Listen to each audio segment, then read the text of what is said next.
Undebayi, una welcome to this channel where they give an ogbonge update on wetin dey happen for we Biafra territory. Now Musa dey talk again say im go comot bandit for all our community. Na so Shetima just dey look am say, me, you wan comot bandit for our community, eh?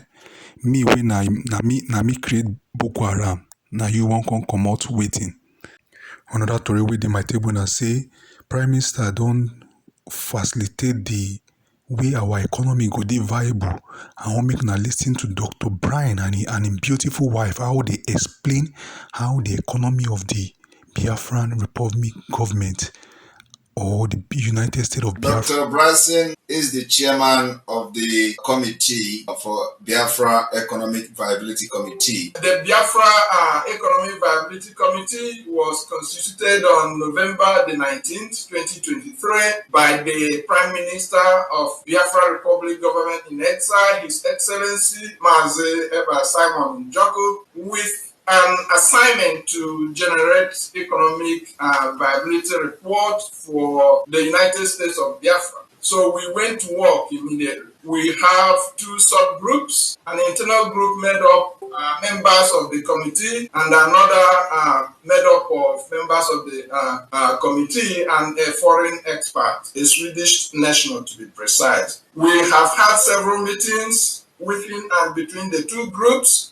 Our work has resulted in a draft of what we call the United States of Biafra Economic Viability Statement. Information from this draft was used by our foreign expert, our foreign partner, to generate an economic projection model for the United States of Biafra. The summaries of both documents I will present shortly after below. We want to unequivocally that the United States of Biafra is and will remain economically viable, given abundant human and material resources that have remained largely untapped under the new colonialist rule of the Fulani hegemony. There is a popular saying in our place, where there is life, there is wealth. We make this remark in deference to the current Nigeria state that is pursuing policies to annihilate the indigenous people. Nigeria has become a death trap, with thousands of people killed on daily basis from avoidable circumstances ranging from road accidents due to poor state of roads, through Fulani kidnapping and killing of their victims, to Fulani invasion and indiscriminate killing of people in the invaded communities. It is apt to say, where there is death, there is no wealth. Economic wealth is accretive, and the dynamics are substantially disturbed by the incessant loss of life that characterize the Nigerian state, hence its perpetuity in poverty. The nation of the United States of Biafra seeks to establish a nation that creates wealth, recognizes the sanctity of life, and protects every life with all of its might. A nation that will join the United States of America in recognizing that we, the people, we are endowed by our Creator with certain unalienable rights, which are life, freedom, and pursuit of happiness. It is this recognition that empowers a nation to be fair with equity and justice to all of its citizens. Such nation facilitates and provides resources for all of its citizens to develop their God-given talents and attain the highest height possible.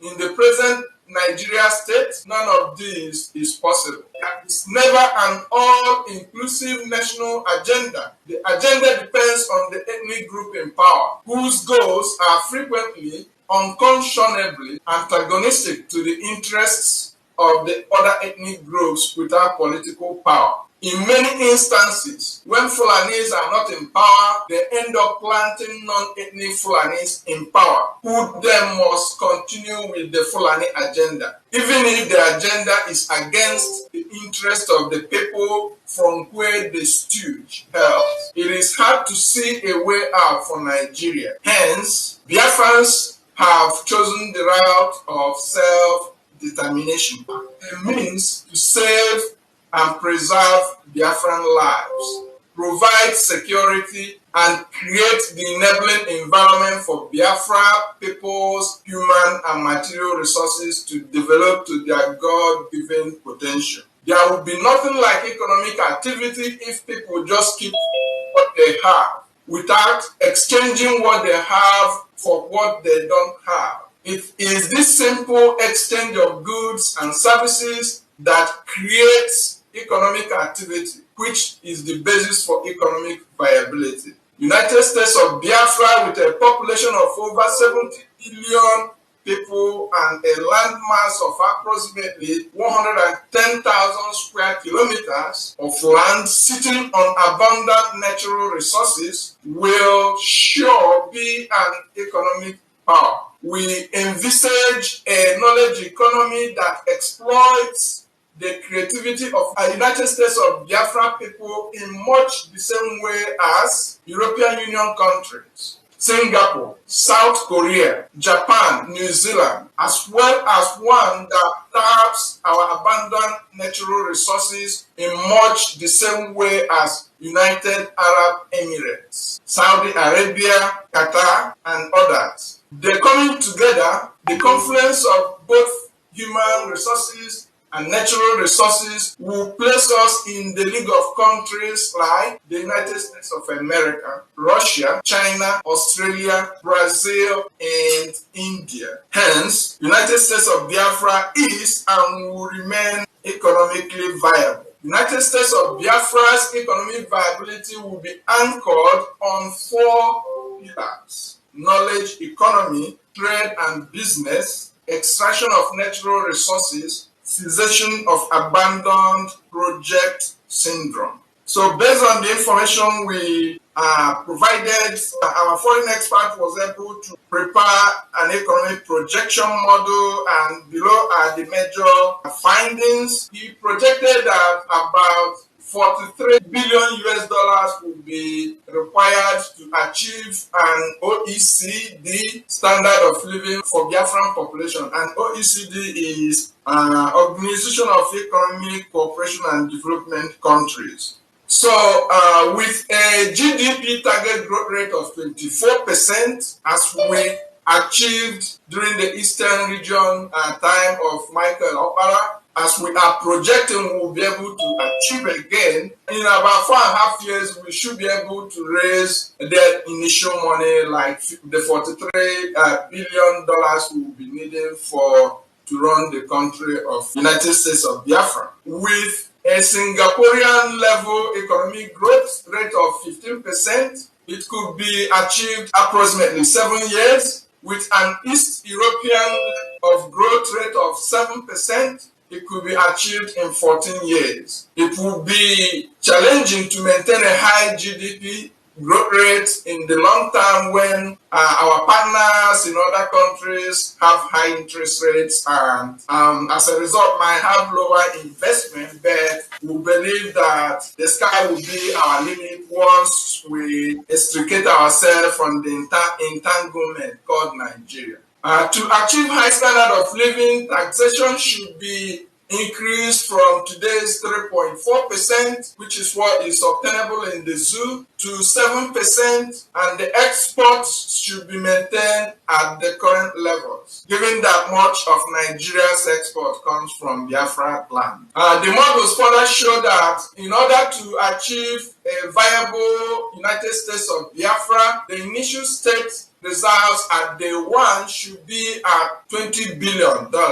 This might be achieved with loans or funds from aid. United States of Biafra can pay back loans in a relatively short time due to the high value of our exports. Our expert further advised that efforts should be made early with information warfare to promote the international visibility and stature of the United States of Biafra. A favorable international standing will help increase the sovereign credit rating of the United States of Biafra at S&P, Fitch, and Moody's. These are credit rating agencies from the current Nigerian low levels. This will lead to lower interest rates for sovereign loans. Nigeria has today a very low credit rating of minors. The B minus being described as material default risk with a limited margin of safety. So our effort will be directed to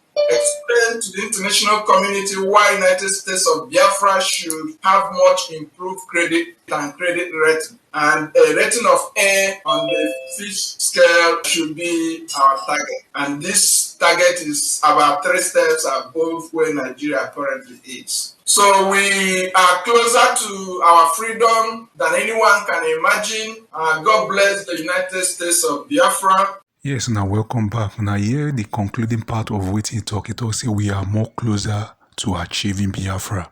All hail Biafra. Thank you. I will rest my case for now.